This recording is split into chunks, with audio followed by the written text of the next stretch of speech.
آ جاؤ امیر صاحب، آپ ادھر آ جاؤ. اللہم صلی علی محمد وعلی آل محمد کما صلیت علی ابراہیم وعلی آل ابراہیم انک حمید مجید. دیکھو محترم بزرگوں، دوستو اور عزیزو، صبح صبح ایمان کا مذاکرہ ضروری ہے نا. جتنا ہم ایمان کا مذاکرہ صبح صبح کر لیں گے نا، پورا دن ہمارے ایمان میں طاقت پیدا ہو جائیں گی. کیونکہ بزرگوں سے سنا ہے کہ ایمان 3 قسم کا ہے. ایک تو نبیوں کا ہے، وہ بڑھتا ہی رہتا بڑھتا ہی رہتا بڑھتا ہی رہتا بڑھتا ہی رہتا. اور ایک ایمان ہے فرشتوں کا، وہ ایک سطح پر ہے. انہوں نے جنت بھی دیکھ لی، جہنم بھی دیکھ لی، سب کچھ دیکھ لیا. اب ان کے ایمان میں بڑھوتری نہیں ہونے کی. اور میرا اور تمہارا ایمان بالغیب ہے. کیا مطلب؟ چھپی چیزوں پر. اب اس کا جتنا مذاکرہ کریں گے نا، اتنا وہ ایمان انکریز ہوگا، بڑھے گا. اور جتنا ایمان کے ماحول سے نکلو گے نا، اتنا ایمان کیا ہوگا؟ ڈیکریز ہوگا، ڈاؤن ہوگا. اور دلیل کیا ہے؟ مضبوط دلیل دیتا ہوں. دیکھو آپ کو حنظلہ رضی اللہ تعالیٰ عنہ کی کہ اللہ کے نبی کی مجلس سے نکل کے گھر گئے تو فوراً کہا کہ ہم منافق ہو گئے. کیوں؟ کہ اللہ کے نبی کی مجلس میں جو حال ہے وہ گھر پہ نہیں ہے. تو وہ جو گاہے گاہے ہے نا، گاہے گاہے گاہے گاہے، اس کا مطلب ہی یہ ہے کہ آپ ایمان کا مذاکرہ چھوڑو گے تو آپ کا ایمان ڈاؤن ہوگا ہوگا ہوگا. اللہ کے نبی صحابہ کو سمجھا رہے ہیں کہ اگر میری مجلس والا حال 24 گھنٹے تمہارا رہنے لگے تو فرشتے تمہارے بستروں پر تم سے مصافحہ کرنے لگے. آپ خود سوچو کتنی بڑی بات اللہ کے نبی کہے گئے. اس لیے میں تو کہتا ہوں ہماری جماعتوں میں فجر کے بعد جم کر 15-20 منٹ ہو، کم سے کم آدھا گھنٹہ اللہ کی بڑائی کو بولنے کی عادت ڈالو. باری باری ہر ساتھی کے پاس بلواؤ. ہمارے ایک ساتھی نے بہت اچھی بات کہی، ایمان سننے سے علم میں آتا ہے، دماغ میں آتا ہے، اور ایمان بولنے سے دل میں آتا ہے. یہ جملہ ہمیشہ یاد رکھنا، سننے سے دماغ میں آتا ہے. ایک آدمی اپنی مسجد میں بیٹھ کر 20 سال تک ہفتے واری گشت کے اندر ایمان کی باتیں سنتا رہے، بولے نہیں، تو اس کا نالج تو ہو جائے گا، جانکار تو ہو جائے گا. یعنی ایمان اس کے دماغ میں تو آ جائے گا لیکن دل میں نہیں آئے. دل میں آنے کے لیے ہر ساتھی کے پاس ایمان کو بلواؤ. آج جو گھروں کی تعلیم میں 6 صفات کا مذاکرہ کہہ رہے نا کرو، اس کا مقصد اصلی یہ ہے کہ میرے گھر کے بچے، میری گھر کی بچیاں، میری گھر کی مستورات اپنی زبان سے اللہ کی بڑائی کو بولے. سمجھ میں آئی بات؟ ہاں، پوری طاقت کے ساتھ. حضرت کہتے ہیں اسباب کی رعایت رکھتے ہوئے دعوت دو گے تو دل میں ایمان نہیں نفاق بڑھے گا. نہیں سمجھ میں آئی بات؟ اسباب کی رعایت رکھتے ہوئے اگر تم دعوت دو گے تو بھی نفاق بڑھے گا. ہماری دعوت تو اسباب کو کاٹ کے ہوگی. کس کو کاٹ کے ہوگی؟ اسباب کو. دیکھو دنیا کا ایک تکوینی نظام ہے جس کو ہم بھی قبول کرتے ہیں اور اس کو اختیار کرنے میں کوئی حرج بھی نہیں ہے، لیکن اس کا یقین یہ غلط ہے. آپ کو سمجھنا پڑے گا میری بات کو. اسباب کا انکار کرنا گناہ ہے، اسباب پر اعتماد کرنا شرک ہے، اور اسباب کو اختیار کر کے نگاہ اللہ کی ذات پہ رکھنا، اس کا نام ایمان ہے. اب ابھی ہم لوگ کو تھوڑی بیتوکی مثال جلدی سمجھ میں آتی. اولاد چاہیے تو نکاح کرنا پڑے گا، ہے نا، بیوی کے ساتھ ملنا پڑے گا. سمجھ میں آتی نا یہ بات؟ لیکن ملنے کے بعد یقین کس پہ رکھنا پڑے گا کہ ہمارے ملنے سے چوہے کا بچہ بھی نہیں بننے کا جب تک اللہ نہ چاہے. انسان کا بچہ تو بنانے کی بہت دور کی بات ہے. اب اس کو جوڑو، اسباب کا انکار گناہ ہے، اسباب پر اعتماد شرک ہے، اور اسباب کو اختیار کر کے اللہ کی ذات پہ بھروسہ رکھنا اس کا نام ایمان ہے. ایک آدمی شادی نہیں کرے اور کعبۃ اللہ کا پردہ پکڑ کے دعا کرے کہ اللہ مجھے نیک اور صالح اولاد عطا فرما، کیا کہو گے آپ؟ سمجھدار کہو گے کہ بے وقوفی ہے؟ تو پھر میں یہ پوچھوں تو پھر آپ پیدا کر لو گے بچہ؟ کہنے وہ بھی نہیں ہے. تو پھر ہے کیا گڑبڑی ہے؟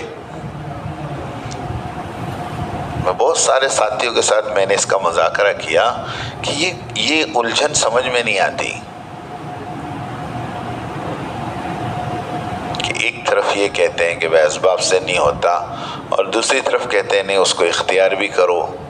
تو کرنا کیا؟ تو حضرت شیخ مولانا زکریا صاحب رحمۃ اللہ علیہ نے فضائل حج کے آخر میں، وہاں تک ہم لوگ پہنچتے بھی نہیں، ہماری کتابیں تو شروع ہوتی ہے اور آدھے میں ہی چلہ پورا ہو جاتا ہے، پونے میں چلہ پورا ہو جاتا ہے. کبھی ٹائم ملے اپنی تعلیم میں تو فضائل حج کے آخر کے جو 70 واقعات ہیں، حج کی بات کر رہا ہوں، فضائل صدقات کی نہیں. فضائل صدقات میں بھی 70 زاہدوں کے واقعات ہیں، لیکن فضائل حج کے اندر جو آخر میں 70 واقعات ہیں، جس کا 69 واقعہ حضرت ربی رضی اللہ عنہ کا ہے. کیا نام؟ ہاں، حضرت سلیمان ابن ربی رضی اللہ تعالیٰ. اور پھر 70واں قصہ عبداللہ ابن مبارک کا ہے کہ اللہ کے نبی نے کہا کہ تمہارے لیے ایک فرشتہ مقرر ہو گیا جو قیامت تک تمہارے لیے حج کرتا رہے گا. وہ واقعہ ہے نا. اس کے بعد حضرت شیخ نے ایک توکل کا باب لکھا ہے، پڑھنے جیسا ہے لیکن بہت دھیان سے پڑھنا پڑے گا اس کو. اس میں حضرت نے سمجھایا ہے اسباب کا اختیار کرنا اور اسباب کا چھوڑنا. اتنا اچھا سمجھایا ہے کہ میں اگر آپ کو 10-15 منٹ اس کی تعلیم کر دوں نا تو آپ کے دماغ صاف ہو جاوے کہ کیا یہ کنفیوژن ہی نکل جائے. اس کا میں لب لباب اور خلاصہ بیان کروں. حضرت مولانا زکریا صاحب رحمۃ اللہ علیہ نے لکھا کہ اسباب کا اختیار، بلکہ انہوں نے مشکات کا حوالہ دیا ہے. ہاں، مشکات کا حوالہ دیا کہ شرح مشکات میں لکھا ہے کہ اسباب کا اختیار کرنا توکل کے منافی نہیں ہے. یہ جملہ ہے، یاد رکھنا. اگر سمجھ میں آ رہا ہو تو ٹھیک ہے. اسباب کا اختیار کرنا توکل کے منافی نہیں ہے، توکل کے خلاف. لیکن اسباب پر اعتماد کرنا، اسباب کا یقین پیدا کرنا، یہ شرک ہے.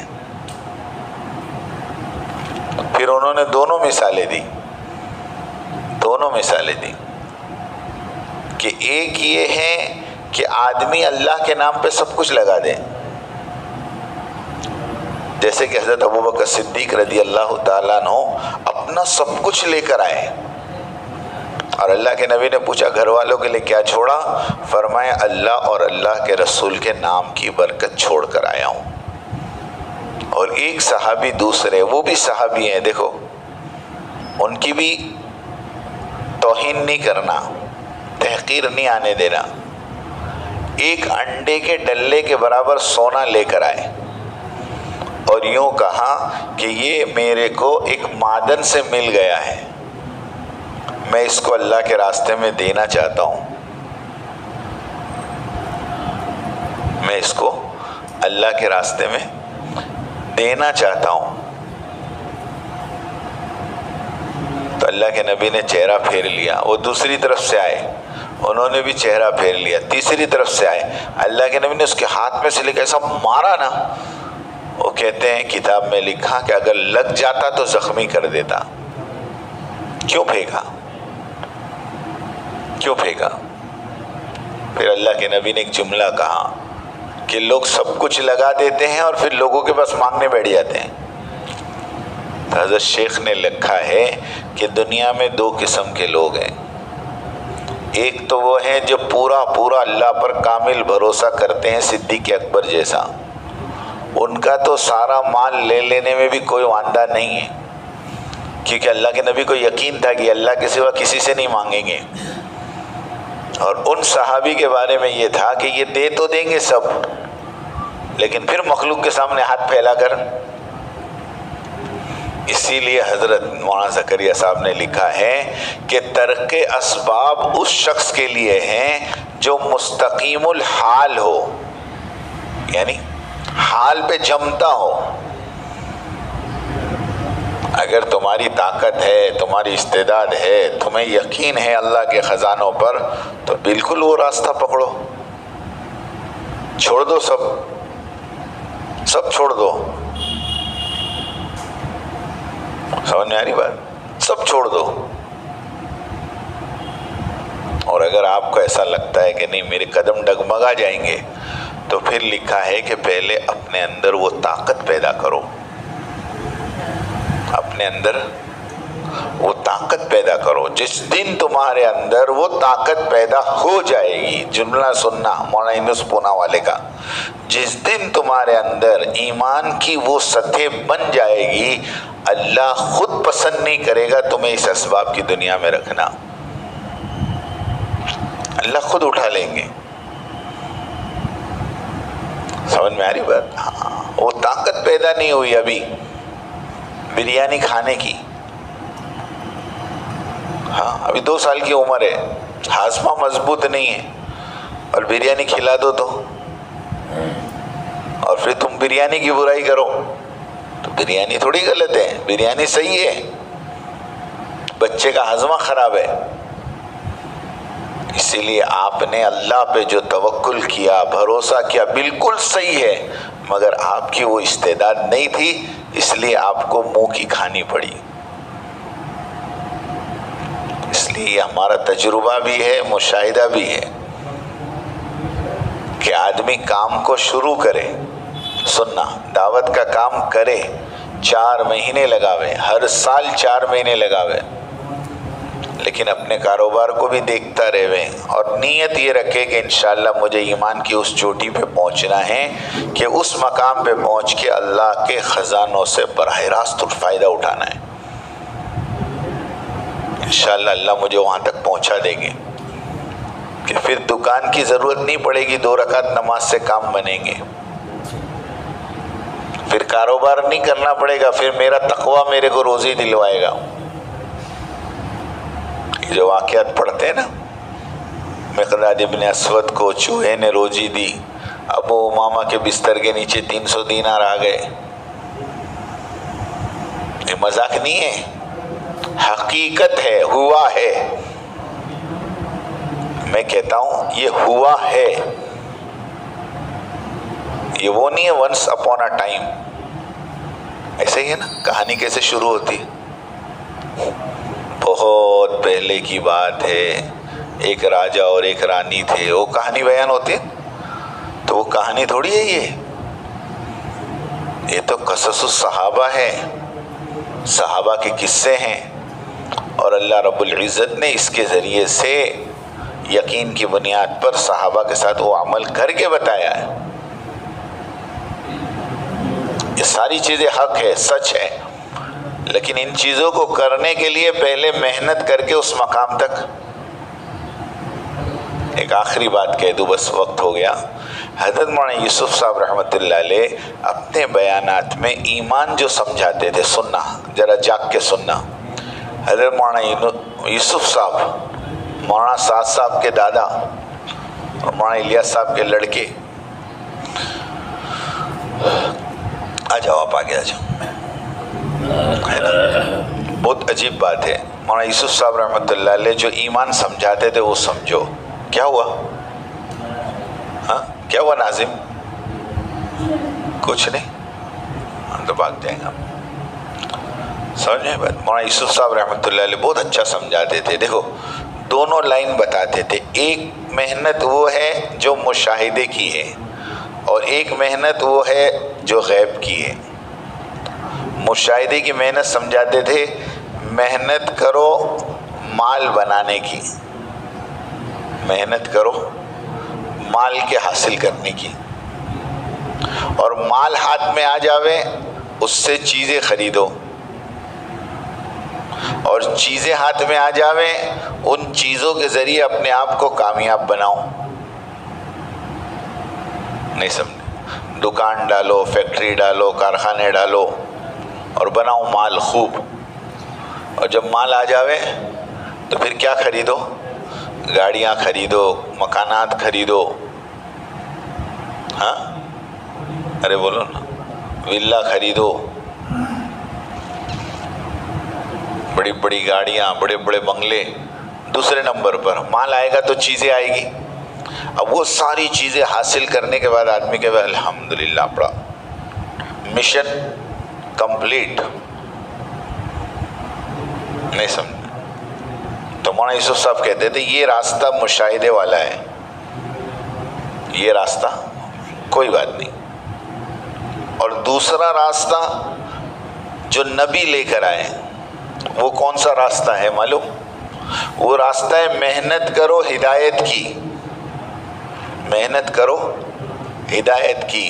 اور ہدایت جب ہاتھ میں آ جاوے تو ہدایت کی روشنی میں اپنے اعمال کو صحیح کرو، اور اعمال صحیح ہو جائیں پھر ان اعمال کے ذریعے اللہ کے خزانے سے فائدہ اٹھاؤ. پھر مولانا یوسف صاحب سمجھاتے تھے دیکھو دونوں محنت کتنی مماثلت ہے. یہاں پر مال کی محنت لمبی ہے لیکن مال آنے کے بعد چیزیں لینے میں ٹائم نہیں لگتا. ایسے یہاں محنت ہدایت کی لمبی ہے لیکن جب ہدایت کا نور آ جاتا ہے تو اعمال صحیح کرنے میں دیر نہیں لگتی. سمجھ آئی بات؟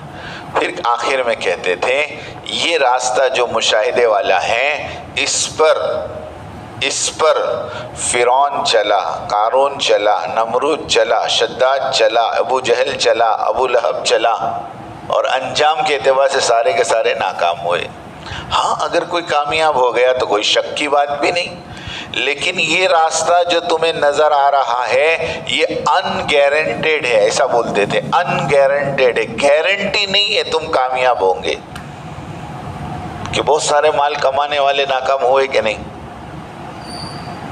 ہاں بادشاہ ناکام ہو گئے، مالدار ناکام ہو گئے، وزیر ناکام ہو گئے، اسی راستے پہ چلے تھے نا وہ. تو کہ یہ راستہ ہے تو صحیح لیکن یہ راستہ ان گارنٹیڈ ہے، تم کو منزل تک پہنچائے گا یا نہیں پہنچائے گا ہم گارنٹی نہیں دیتے. لیکن یہ راستہ جو نبی والا لے کر آئے تھے کہ ہدایت کی محنت کرو، ہدایت مل جائے تو اعمال صحیح کرو اور ان اعمال کو اللہ کے سامنے پیش کر کے اپنے کام بناؤ. پھر مولانا یوسف صاحب کہتے تھے اس پر نبی چلے، صحابہ چلے، اولیاء اللہ چلے، اکابر چلے اور سارے کے سارے کامیاب ہوئے. یعنی یہ راستہ کون سا ہے؟ Guaranteed, no doubt, no doubt. جتنے اولیاء اللہ آج ہندوستان میں سوئے ہوئے ہیں ان تمام کی زندگی آپ اٹھا کر دیکھو تو یہ اس راستے پہ چلنے والے ہیں کہ اس راستے پہ چلنے والے؟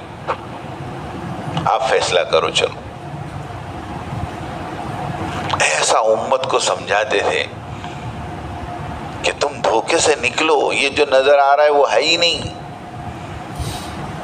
ایک بہت اہم مثال اس زمانے کے جو میواتی بے پڑھے لکھے آتے تھے ان کو سمجھانے کے لیے مولی الیاس صاحب کہا کرتے تھے. یہ مولی الیاس صاحب کی فیوریٹ مثال تھی کہ ایک چھوٹے سے دیہات میں ہر مہینے کی پہلی تاریخ کو ڈاکیا آتا، ایک گھر کا دروازہ کھٹکھٹاتا، وہ دروازے میں سے ایک آدمی باہر نکلتا، یہ اپنے جیب میں سے کاغذ نکالتا اور اس بڑے میاں کا انگوٹھا لگواتا، اور کیا کرتا معلوم؟ 100 کی 5 نوٹ ان کو دیتا۔ کتنی نوٹ؟ اور چلا جاتا سائیکل پہ۔ 1 مہینہ، 2 مہینے، 6 مہینے، سال۔ جو پڑوسی تھا نا وہ ہر مہینے دیکھتا، برابر 1 تاریخ کو ہی آتا وہ۔ تو پڑوسی نے سوچا کتنا اچھا آدمی، ہر مہینے اتنے دور سے آتا ہے سائیکل پہ دھوپ میں، ہے نا، اور خالی انگوٹھا لے کے کتنے دیتا ہے، اس کو اپنے کو پٹانا چاہیے، بہت اچھا آدمی ہے۔ تو اگلی مرتبہ آیا تو ٹھنڈا پانی پلایا، دوسرے مہینے میں آیا تو شربت پلایا، تیسرے مہینے میں کھانا کھلایا۔ اب کھانا کھلانے کے بعد بھی کچھ نہیں ہوا تو اس نے وہ پوسٹ مین کو کہا کہ تم ہم سے محبت نہیں کرتے؟ بولے بھائی صاحب پورے گاؤں میں کوئی پانی پوچھتا نہیں، تو شربت پلاتا ہے، تو کھانا کھلاتا ہے، تیرے سے اچھا میرا محسن کون ہوئے گا؟ تو بولے اچھا آپ مجھ سے محبت کرتے ہو تو بازو والے کو 5 دیتے ہو، میرے کو 1 تو دو۔ کتنے دیتے ہو بازو والے کو؟ 1 سال سے میں دیکھ رہا ہوں تمہارے کو، وہ آدمی تم کو پانی کا گلاس نہیں پوچھتا، اور ہر مہینے تم سائیکل پہ 5 کلومیٹر آ کے 5 نوٹ دے کے جاتے ہو، اور میں تم کو کھانا کھلایا، میں نے تم کو شربت پلایا، 1 تو دو یار، ایسی دشمنی اپڑی۔ تو باقی نے سر پکڑا، اے بھائی وہ میں نہیں دیتا ہوں، میں تو پوسٹ مین ہوں۔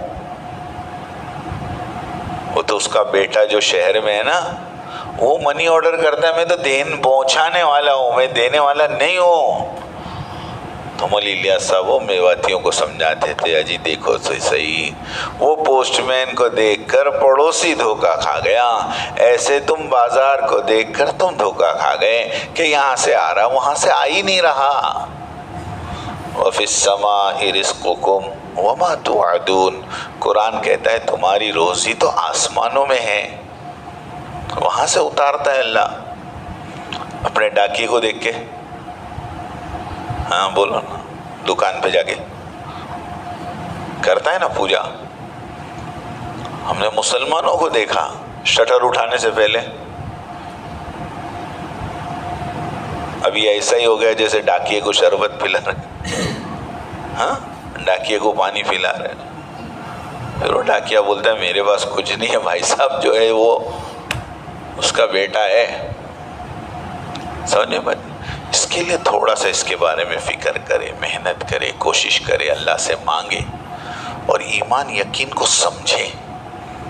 ہماری جماعتوں میں کارگزاری بھی ہم دیتے ہیں نا، یا لینے والا کارگزاری بھی لیتا ہے تو کیا پوچھتا ہے کتنے گشت ہوئے، ہے نا، کتنی جماعتیں نکلی، کیا سیکھنا سکھانا ہوا، اچھی بات ہے، لیکن کوئی اللہ کا بندہ کارگزاری لینے والا بھی نہیں اور دینے والا بھی اس کا مذاکرہ نہیں کرتا کہ 40 دن میں ماشاءاللہ ایک ضرورت پڑی تھی، میں نے 2 رکعت پڑھی، اللہ نے میری ضرورت پوری کر دی۔ میری ایک پریشانی آئی تھی، میں نے 2 رکعت پڑھی اور اللہ نے نماز کی برکت سے، ہونا چاہیے کہ نہیں ایسا 40 دن میں؟ ارے 1 تو ہوئے کہ نہیں؟ ورنہ اللہ معاف کرے ہماری جماعتیں پوری سیٹنگ کے ساتھ آتی ہے، کیا آتی ہے؟ جیب میں 5، امیر صاحب کے پاس 5، گھر میں 10، کرانے والے کو، ڈاکٹر صاحب کو، سب کو بول کے آیا ہے کہ بیٹا کچھ بھی ہوئے تو دیکھ لئیے، آنکھیں اپڑے کر لیں گے، ہے نا، اور گھر والی کو بھی اور بھائیوں کو بھی اسٹرکٹلی وارننگ ہے، رات کو 12 بجے بھی ضرورت پڑے تو اپنے کو فون کریو، یہاں بیٹھے بیٹھے تمہاری سیٹنگ کروا دوں گا، لو۔ اب اللہ میاں کہتا ہے کہ سب یہی کرتا ہے تو پھر میرے کو تو کوئی کرنے کی ضرورت نہیں ہے، میری تو چھٹی کر دی اس نے، یہ تو احمد آباد میں بیٹھ کے لکھنؤ کی سیٹنگ کر دیتا ہے، اتنا مضبوط آدمی ہے، تو پھر اللہ میں کیا ضرورت؟ سمجھے؟ یہ چیزوں نے آج ہماری یقین کا جنازہ نکال دیا ہے۔ ہم اللہ سے دعا کریں اللہ ہر معاملے میں ہمیں اللہ کی طرف متوجہ ہونے والا بنا، کریں گے انشاءاللہ۔ یہ چیز سیکھ کے جاؤ، چیز جتنا ہے یہ سب ڈاکیا ہے. کیا ہے؟ ہاں ڈالنے والے کون ہیں؟ اللہ ہے. اسی کو بولیں گے ہے نا. وہ ڈاکی کو پانی پلانے سے اچھا وہ بیٹے کو بول دیتا تو 100 روپے اس کے بھی بھیج دیتا ہو. ارے بولو نا، ارے بھائی میں تیرا پڑوسی ہوں، تیرے باپ کو ہر مہینے 500 بھیجتا ہے تو 100 میرے کو بھی بھیج دے. تو ہو سکتا وہ 100 چلو پڑوسی کو بھی بھیج دے. ابھی ڈاکیے کی پوجا کر کے نا، ڈاکیے کا منت سماجت کر کے تیرا کیا بھلا ہونے کا ہے. اس لیے اللہ سے جڑو، اللہ سے مانگو، اللہ پاک عمل کی توفیق. اشراق